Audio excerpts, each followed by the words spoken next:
বাংলাদেশের ক্রিকেট যেন এখনো বাস করছে সেই পুরনো আমলেই।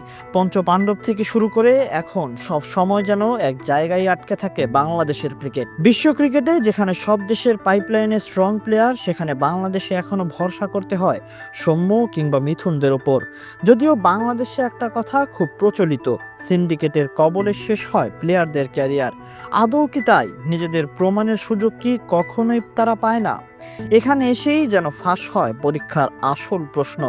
ঘরোয়া লিগে পারফর্ম করা বিজয়কেই ধরা যাক, দেশের মাটিতে বাঘের গর্জন দেওয়া বিজয় আন্তর্জাতিক আঙিনায় নিজেকে হারিয়ে খোঁজে। এই কি তবে সুযোগের প্রতিদান?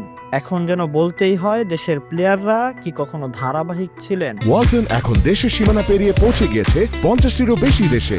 ওয়ালটন, ঘরে ঘরে বিশ্বজুড়ে। প্রশ্নের জবাব একমাত্র সাকিব ছাড়া কারো কাছেই নেই। 2019 বিশ্বকাপে যখন দলের সবাই ব্যর্থতার প্রমাণ দিয়েছেন, সেখানে লাল সবুজের বাংলাদেশকে একাই টেনে নিয়ে গেছেন মিস্টার 75। তবে কি সাকিবের সাথে সিন্ডিকেট করতে ব্যর্থ ছিল বাংলাদেশ ক্রিকেট বোর্ড? তা না হলে এত বছরের ক্যারিয়ারে ওই সাকিব যে একজনই ছিল। পাইপলাইনে তো নাসির, মোসাদ্দেকের মতো প্লেয়াররাও ছিল, তারা কেন সুযোগ পেল না? যদি অজুহাত হয় পারফরম্যান্স, বলে রাখা ভালো, মোসাদ্দেক এবার ডিপিএল এ নিজেকে প্রমাণ করেছেন। তবে কেন উপেক্ষিত? এভাবেই চলছে দেশের সবচেয়ে আবেগমাখা খেলা, বাংলাদেশের ক্রিকেট। তাহসিন আহমেদ, বিডিআর কাই।